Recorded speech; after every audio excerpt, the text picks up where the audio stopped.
आल्हा का नाम किसने नहीं सुना। पुराने ज़माने के चंदेल राजपूतों में वीरता और जान पर खेलकर स्वामी की सेवा करने के लिए किसी राजा महाराजा को भी यह अमर कीर्ति नहीं मिली। राजपूतों के नैतिक नियमों में केवल वीरता ही नहीं थी, बल्कि अपने स्वामी और अपने राजा के लिए जान देना भी उसका एक अंग था। आल्हा और उदल की ज़िंदगी इसकी सबसे अच्छी मिसाल है। सच्चा राजपूत क्या होता है और उसे क्या होना चाहिए, इसे इस खूबसूरती से इन दोनों भाइयों ने दिखा दिया है।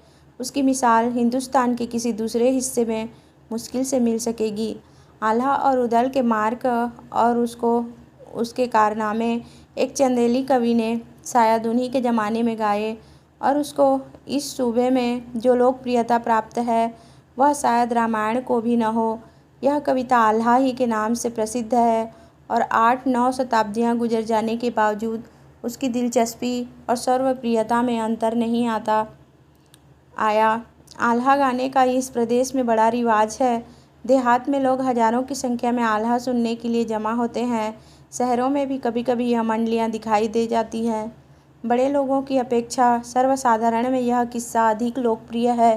किसी मजलिस में जाइए, हजारों आदमी ज़मीन के फर्श पर बैठे हुए हैं।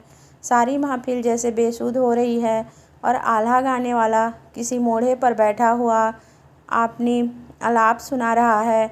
उसकी आवाज़ आवश्यकता अनुसार कभी ऊंची हो जाती है और कभी मध्यम, मगर जब वह किसी लड़ाई और उसकी तैयारियां का जिक्र करने लगता है तो शब्दों का प्रवाह, उसके हाथों और भावों के इशारे, ढोल की मर्दाना लय, उन पर वीरतापूर्ण शब्दों का चुस्ती से बैठना, जो लड़ाई की कविताएं ही की अपनी एक विशेषताएं हैं, यह सब चीज़ें मिलकर सुनने वालों के दिलों में मर्दाना जोश की एक उमंग सी पैदा कर देती है। बयान करने का तर्ज ऐसा सादा और दिलचस्प और ज़बान ऐसी आम-फाम है कि उसके समझने में ज़रा भी दिक्कत नहीं होती। वर्णन और भावों की सादगी कला के सौंदर्य का प्राण है। राजा परमाल देव चंदेल खानदान का आखिरी राजा था। 13वीं शताब्दी के आरंभ में वह खानदान समाप्त हो गया। महोबा, जो एक मामूली कस्बा है, उस ज़माने में चंदेलों की राजधानी था। महोबा की सल्तनत दिल्ली और कन्नौज से आंखें मिलाती थी।